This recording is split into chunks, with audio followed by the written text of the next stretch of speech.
Coming up on News 5 at noon, a very heated race for state senate comes down to a handful of votes. We'll tell you how it was decided. From WCYB, this is News 5 at noon. And we begin this afternoon with a live look in downtown Pennington Gap, Virginia. You see the rain coming down quite heavy in downtown, and right now that's all part of a severe thunderstorm that is passing through that part of our viewing area. David's tracking it very closely right now. There's a warning on this storm, so Southwest Virginia heads up. And watching these downpours, some gusts of wind potentially up to 60 miles an hour. And we're also watching the rain moving into Big Stone Gap as we look live from Mountain Empire Community College, also in this severe thunderstorm warning.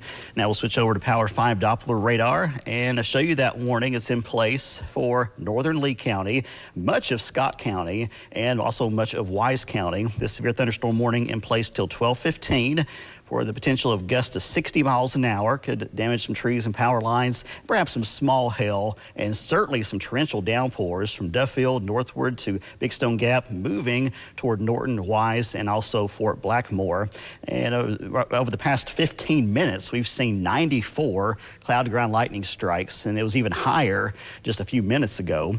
And just put it back on the replay, and we're watching this Boeing segment pushing eastward, and we're going to be monitoring to see if it starts to turn more to the south and east and could impact perhaps Sullivan County, Kingsport, and even into Bristol eventually. So we're monitoring that and also watching as it eventually moves toward Russell County and Washington County, Virginia. Further to the south, watching some spotty rains with a few lightning strikes, but nothing severe. One area of rain northeast of Elizabethton, another on the south side of Johnson City, some near Irwin, and a few more showers near Morristown. There is a flood watch in place for much of the viewing area through this evening. The risk for some localized flooding. So you track it into the future, more of these clusters of showers and storms will be scattered around, potential for downpours and gusty winds, and still a potential into the evening, then less likely overnight.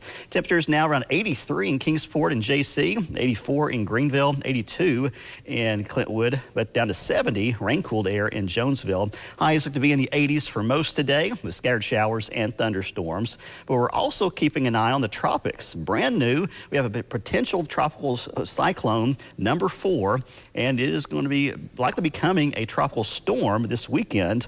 I'll have more on where it's going and if it could impact our weather as we go into this weekend and next week. That's coming up here in a few minutes.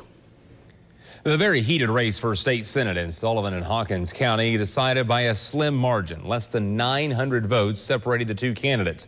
News 5's Liam Bridgman speaking with the projected winner, Bobby Harshbarger, about his defeat of incumbent John Lundberg. The polls have closed and voters have made their choices. In what has been a tightly contested, spending-heavy race, the projected winner from the Tennessee State Senate District 4 race is challenger Bobby Harshbarger. Senate race is a very important local race, and it brought me out because every vote does count. Voters took to the polls, and after ballots were counted, projected winner Bobby Harshbarger celebrated a victory with his campaign. It's an unbelievable feeling.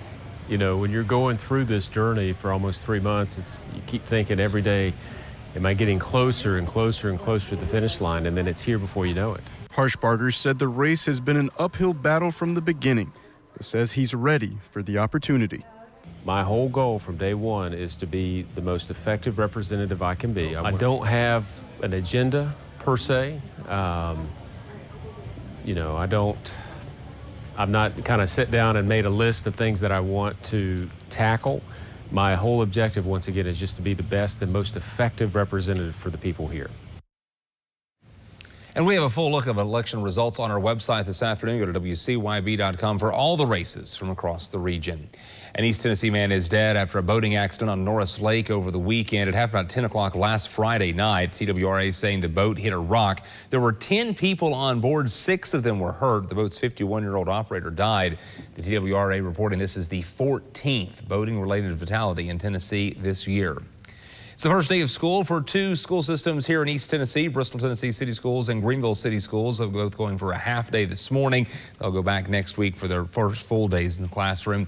And other Tennessee schools starting their first day, many of them on Monday. Virginia schools, many of them will start back on Thursday of next week. 6 school systems across the region go back the week of the 12th. If you want to look at a full list of the start dates for systems here in our region, go to WCYB.com. And if you still need to buy some school supplies, a good time to stock up on that this weekend is in Virginia. It's tax-free today through Sunday, August the 4th there. School supplies, clothing, severe weather preparedness items, Energy Star and WaterSense products, all eligible for tax-free spending. You can find out more about those at WCYB.com. Then this weekend, go to the 50th Annual Carter Family Memorial Music Festival happening tomorrow at the Carter Fold in Hiltons, Virginia. It's part of the historic Carter family of country music there. It's a big celebration, runs until 10:30 tomorrow night with music, a pick-and tent, outside food vendors and crafts. Tickets available there at the gate if you want to check out the music festival. Country music Clint Black will be on the stage in Abingdon this weekend at the Moonlight Drive-In Theater on Lee Highway, hosting a concert as part of the Virginia Highlands Festival, but also a fundraiser for the theater. Several food trucks and a beer garden will be set up there at the concert. Renovations have been ongoing now for the past several months. The screen's been refurbished. There's a brand new concessions building on the property now. The new owners are hoping that folks will come out and enjoy the performances by Clint Black and the Walmart yodeler Mason Ramsey and Lance Stinson. Support for bringing the movies back to Moonlight Theater is something they're wanting to do. We're just a couple of families that wanted to do this. We're not a big corporation, and we just need the community support. And we wanted to give, we didn't want to just do a GoFundMe or whatever. We wanted to give everybody something to do. So we wanted to have this concert. The concert will take place tomorrow night. 7 o'clock is when it starts. Tickets are available. You can buy them online or at the gate. You are encouraged to bring along a lawn chair. Go out and enjoy the show. Milligan University officially has a new president. Dr. Stephen Ware is now the 16th president of the school. Dr. Ware is hosting a meet and greet with the staff and the administration.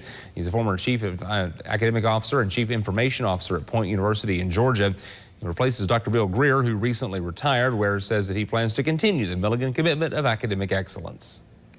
We hope that you continue to see us in the community, serving the community, doing things like our engineering program is doing.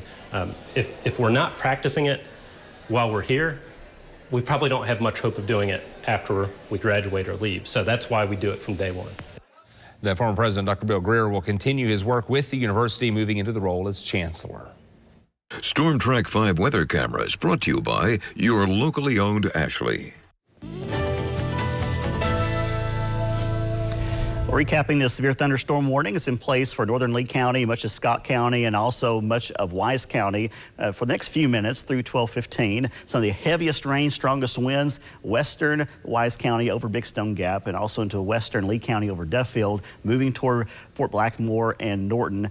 Risk for 60-mile-an-hour wind gusts and some torrential downpours. There's still some heavy rains in parts of Lee County. And over the past 15 minutes, the lightning detector now showing 72 lightning strikes. And a lot of it on the northern side of the storm. The southern side has more of the heavy rain, still perhaps some gusty winds. So we'll continue to monitor this as it moves toward Gate City, perhaps into northern sections of Sullivan County, Washington County, Virginia, and into Russell County eventually. Further to the south, some spotty rain, nothing severe though, over parts of northeast Tennessee, parts of Carter County, around Irwin, and also some showers further to the west as well near Morristown. Here's a live look in Kingsport, 84 degrees, wind light and variable at 4 miles an hour, but it is very humid. Dew point 74. That's very, very humid, almost extremely humid, and it's feeling like 91 degrees. So that's a big differential from the actual temperature to what it feels like. Dew points will stay in the 70s today. They'll drop a little bit Saturday through Tuesday to 68, so at least we'll be more into the high humidity range for the weekend and into early next week. Today, heat index up to 94 at times. Tomorrow, 84. Forecasting heat index in the upper 80s, getting hotter on Sunday for the high and the heat index, and then feeling like the mid-90s at times Monday into Tuesday. So there's the radar replay. Been watching that cluster of showers and storms coming out of Kentucky into southwest Virginia, continuing to march to the east. Another downpour in northern Buchanan County near Grundy, and especially northward toward Hurley, and this spotty activity further to the south. So tracking into the future, we're going to see more of these clusters of showers and storms pushing through from time to time with the risk of downpours and gusty winds winds and frequent lightning in spots.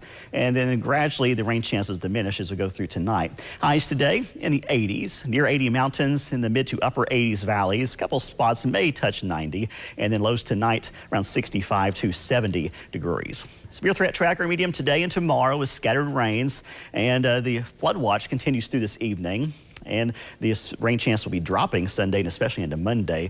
And here's the latest of flood potential through tonight. There is an elevated risk of seeing localized flooding over most of the viewing area, level 2 out of 4 risk.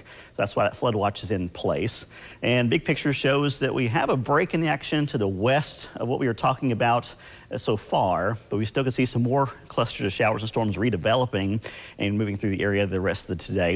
And we're in the level 1 out of 5 risk zone for severe thunderstorms. Being an isolated severe storm is possible.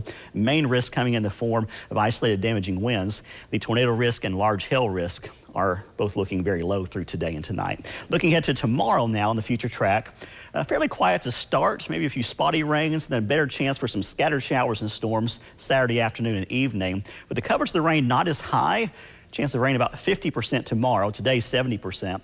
Then by Sunday it drops again to about 30%, and a lot of that looks to be to the south and east of the Tri-Cities on a Sunday across the higher terrain. So rainfall totals through tomorrow on average, 1/4 inch to 1 inch. Some getting more, some getting less, and locally more than 1.5 inches in some of those storms and downpours. Now back to the tropics, we are tracking potential tropical cyclone number 4. It's a very disorganized system here over Cuba, but there are already tropical storm watches and warnings in place for parts of southern Florida because of what is expected to become the winds of 30, gusts of 40, moving west-northwest at 16 miles an hour. And here's the forecast track from the National Hurricane Center. Forecast to become a tropical storm sometime on Saturday, moving over or near Key West, somewhere in this range. Then moving up the coast, the west coast of Florida. Could make landfall in Tampa or further up the coast, and could strengthen perhaps into either a high-end tropical storm, but can't rule out a Category 1 hurricane. Just depends on how long it stays over water. Then it moves back over land and potentially back out over the ocean.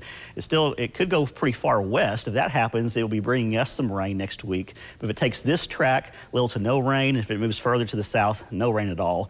But depending on if it goes over water or not will determine whether or not it gets stronger or not. So certainly check back for updates. Either way, heavy rains are a guarantee for Florida. Many locations getting 3 to 5 inches and more, and there will also be some heavy rains, especially for the Carolina coastline. This is just for Monday and Tuesday, showing little to nothing here.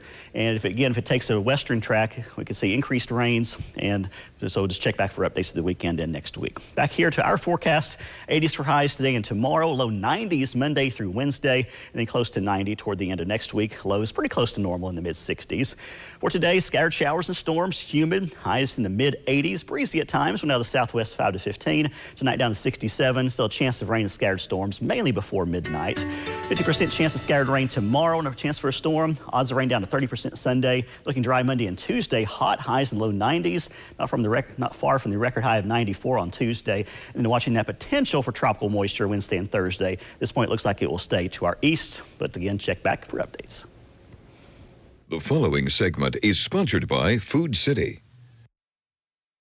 With school going back into session, a lot of folks thinking about packing lunches right now, packing for the kids, but not just the kids. The adults at home can take their lunch along as well. Food City registered dietitian Kirby Stanton is with us today on how to pack that adult lunch and make sure we're getting all the healthy nutrients in there and some great simple tips that aren't going to take all day to put this together. Yeah, I think, it's stressful thinking about what am I going to put in my kids' lunchbox, but as parents, we need to be mindful of giving ourselves that opportunity to get those nutrients in. Some few things to focus on are making sure we're getting protein, fiber, and essential nutrients. So I have a few tips today on how to fit those in. And this is going to come out to be a filling adult lunch. So let's start here on the dairy end. What are we putting in over there? Yeah, this is actually a breakfast. I'm swerving on you this afternoon. I know. But if we start our day with a nutrient-rich choice, the likelihood we're going to carry that over. I love recommending overnight oats because you can prep a few of these ahead for the week.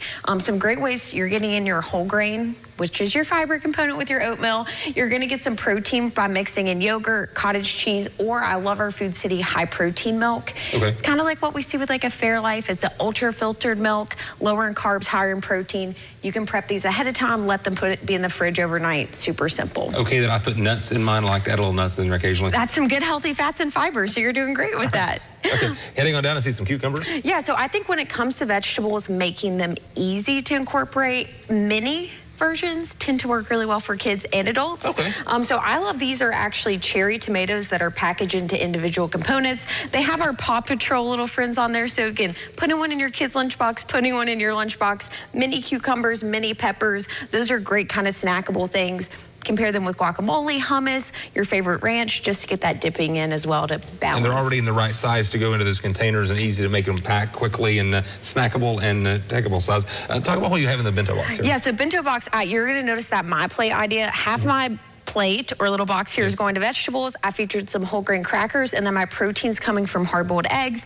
You can also feature things like deli meat, string cheese, beef jerky, tuna salad, chicken salad. But if you're somebody that's struggling with putting this all together, right, it's stressful for me, keep in mind our Food City on-the-go options. Our deli is packed with snack packs that are following that similar kind of dynamic, or even salads. So if you're looking for some easy options, maybe just packing kids' lunches is enough for you to focus on right now. Still having some of those options are great. And then you're getting the high proteins and great proteins and other sources in there as well. Yeah, absolutely. And we recognize too, it's pretty simple. Count a protein, count at least one green vegetable or one vegetable if you can, and then the whole grain is going to give you that kind of staying full through the afternoon. So our shortcut, quick options at Food City, they can make it easier as you start those kind of healthy habits. Perfect. Thanks so much for coming and talking with us, and ways to pack a healthy lunch there, and maybe not making some healthier choices as you head off to lunch, and also pack the kids' lunch as well. We're back with more of News 5 at noon in just a moment. Stay with us.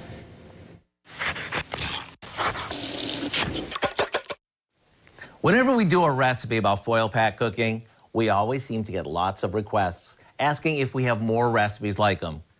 And for those of you who aren't familiar with how easy foil pack cooking is, let me share with you a chicken and veggie dish that is perfect for this time of year.